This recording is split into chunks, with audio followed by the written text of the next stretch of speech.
ہاں میں اصل جو بیان لے کے چلا تھا نا وہ یہ لے کے چلا تھا کہ اسلام میں مکمل داخل ہو جاؤ تو مکمل داخلے سے روکتا کون ہے؟ شیطان. جو میں اصل بیان لے کے چلا تھا وہ یہ تھا کہ اسلام میں مکمل داخل ہو جاؤ تو شیطان غیر مسلم کو اسلام لانے سے روکتا ہے. جو لوگ اسلام میں داخل ہو چکے ہیں ان کو آخری دم تک مکمل اسلام میں داخلے سے روکتا ہے, اور جو مکمل اسلام میں داخل ہو چکے ہیں ان کو شیطان کوشش کرتا ہے کہ ان کو ریورس کرے وہ کسی بھی طریقے سے. تو وہ شیطان کی کاروائیاں کس کس طریقے سے ہوتی ہیں اور آج کیسے کیسے شیطان کر رہا ہے کام, وہ میں انشاءاللہ پھر اگلے بیان میں آپ کے سامنے رپورٹ پیش کروں گا میں, اور آپ کو انشاءاللہ اس سے بہت فائدہ ہوگا کہ پہلے تو شیطان غیر مسلم کو کوشش کرتا ہے اسلام میں داخل نہ, اس کے لیے شیطان کیا کیا طریقے استعمال کر رہا ہے, غیر مسلموں کو کیسے الو بنا رہا ہے وہ. پھر جو مسلمان ہو چکے ہیں ان کے ایمان پہ کہاں کہاں سے ڈاکے مارتا ہے, کیسے کیسے ان کو روکتا ہے, کیسے کیسے ورغلاتا ہے. پھر جس کے بارے میں شیطان کو یقین ہو گیا نا کہ یہ اسلام سے ہٹنے والا نہیں ہے, تو شیطان پتہ ہے کیا کرتا ہے, غیر اسلام کو اسلام بنا کے پیش کر دیتا ہے. جو چیز اسلام نہیں ہے اس کو کیا شو کرتا ہے, یہ اسلام ہے, لہذا اللہ کی محبت میں انسان اس سے چمٹتا ہے, اللہ کی محبت میں انسان اس سے. اب آپ بتاؤ سیالکوٹ کا جو حادثہ ہوا تھا کہ جن لوگوں نے اس کو قتل کر دیا اسٹیکر پھاڑنے پر ایک غیر مسلم کو, کیا یہ قتل اسلام میں حلال تھا؟ بولو نا. لیکن قتل کرنے والوں نے عشق مصطفیٰ کا لیبل لگا کے قتل کیا ہے. ویسے تو زیادہ تر یہ پلان ہوتا ہے, جو اسلام دشمن این جی اوز ہے نا وہ پیسہ دے رہی ہوتی ہیں ملک میں تخریب. ابھی جیسے عیسائیوں کے چرچوں کو جلا دیا, تو یہ غیر ملکی ایجنسیاں بھی ہیں جو آپ کے ملک میں نا ان کو پتہ ہے یہ مذہبی جنونی قسم کے کچھ لوگ ہوتے ہیں, ان کو مذہب کے نام پہ کچھ بھی کروا لو, تو وہ ان کے لیڈروں کو پیسے دے رہے ہوتے ہیں کہ اچھا ہے آپ اپنے ماتحت لوگوں کو عشق مصطفیٰ کے نام پہ جذباتی بناؤ اور بولو کہ کوئی بھی کسی بھی وقت نبی کی یاد میں پھٹ جائے تو جنت میں جائے گا وہ. تو کچھ غیر مسلم عناصر بھی ہیں جو یعنی اسلام دشمن عناصر بھی یہ کام کر رہے ہوتے ہیں. ہو سکتا ہے وہ عیسائی کیوں نہ ہو, عام عیسائیوں کو نہیں پتہ ہوتا, ہو سکتا ہے وہ ہندو ہی کیوں نہ ہو, عام ہندوؤں کو نہیں پتہ ہوتا.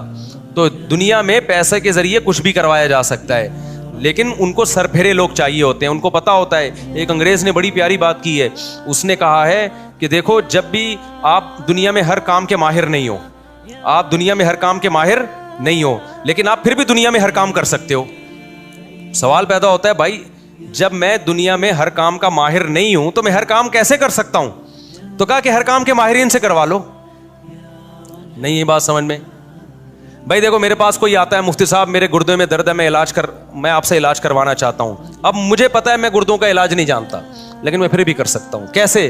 میں کسی ڈاکٹر سے رابطہ کروں, ڈاکٹر کو بولوں کہ بھائی میں آپ کے پاس ایک بندہ بھیج رہا ہوں, آپ بولو کہ میں مفتی صاحب کا نمائندہ ہوں, مفتی صاحب نے میرے ذمہ لگایا اس کے گردے ٹھیک کرنا, اور ڈاکٹر صاحب فیس آپ کو میں دوں گا, اس سے نہیں لینا, ٹھیک ہے نا. اور اس سے میں کہوں بھائی 1 لاکھ روپے مجھے دے دے, میں تیرے گردے ٹھیک کروا دوں گا, تیرا کام ہو جائے گا. میں ٹھیک کروں یا میرا بندہ ٹھیک کرے, گردے تیرے ٹھیک ہو جائیں گے, 1 لاکھ روپے دے دے. 80,000 میں ڈاکٹر کو دوں, 20,000 میں تو ٹھیک کرا دیے کہ نہیں کرا دیے؟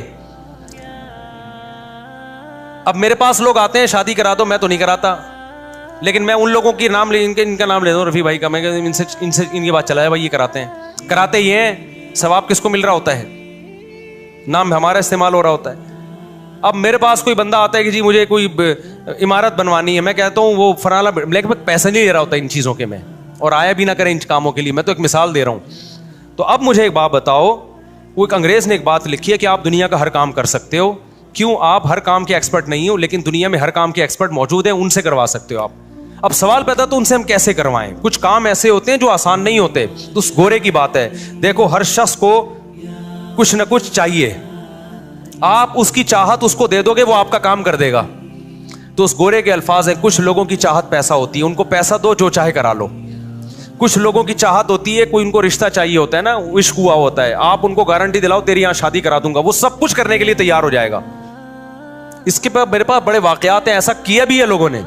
تیسرا, کچھ لوگ, گورے کے الفاظ ہیں, کچھ لوگوں کی چاہت جنت ہے, آپ جنت کی لالچ میں ان سے کچھ بھی کروا سکتے ہو, بس آپ ان کے دماغ میں یہ ڈال دو کسی طریقے سے کہ یہ کرنے سے تجھے جنت ملے گی. اب اس کے دماغ میں آئے گا کہاں سے بھئی الٹا کام کرنے سے تمہیں جنت ملے گی, یہ بات اس کے دماغ قبول نہیں کرے گا. تو اس نے کہا یہ کام مذہبی اسکالر سے ہوگا, کیونکہ یہ جن مذہبی اسکالرز کو سنتا ہے ان کو پیسے کھلا کے یہ نکلوا لو ان کی زبان سے کہ یہ فلاں بندے کو تو مارے گا تو تجھے کیا ملے گی؟ جنت ملے گی. تو یہ جنت کی لالچ میں کرے گا. اور جنت کی لالچ ڈالے گا کون اس کے دل میں؟ ان کے مذہبی اسکالر ڈالیں گے. اور مذہبی اسکالر پیسے کا بھوکا ہوگا, وہ پیسے لے کے اس کے دماغ میں جو ڈلواؤ گے وہ ڈال دے گا. نہیں آ رہی میرا خیال ہے کھوپڑی شریف میں بات. تو آج جو کچھ مذہبی اسکالر کہہ رہے ہیں ادھر بھی دھماکہ, ادھر بھی نبی کی یاد میں اس کو مار دو, اس کو قتل کر دو, اس کو چاقو لگا دو اور پھوڑ دو, توڑ دو. تو آپ کو کیا پتا ان کے خود اپنے کہاں کہاں تعلقات ہوں. یہ خود تو کبھی نہیں پھٹے, یہ خود کبھی بھی جب یہ بولے نا نبی کی یاد میں فلانے کو مار دو, آپ بولو یہ چاقو لے تو جا کے مار دے, ہم یہاں بیٹھے ہوئے آرام سے.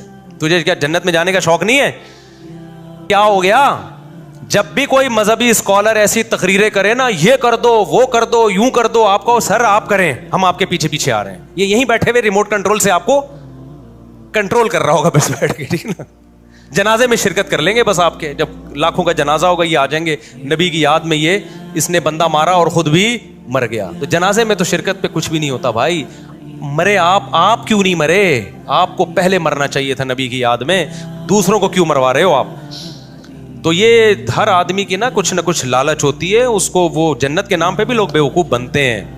سمجھتے ہو تو شیطان ان لوگوں کو اس طریقے سے کیا کرتا ہے, الو بناتا ہے. تو شیطان بہت بڑی فلم ہے, چھوٹی فلم نہیں ہے. تبھی قرآن نے کہا انہ یراکم ہوا وقبیلہ من حیث لا ترونہم.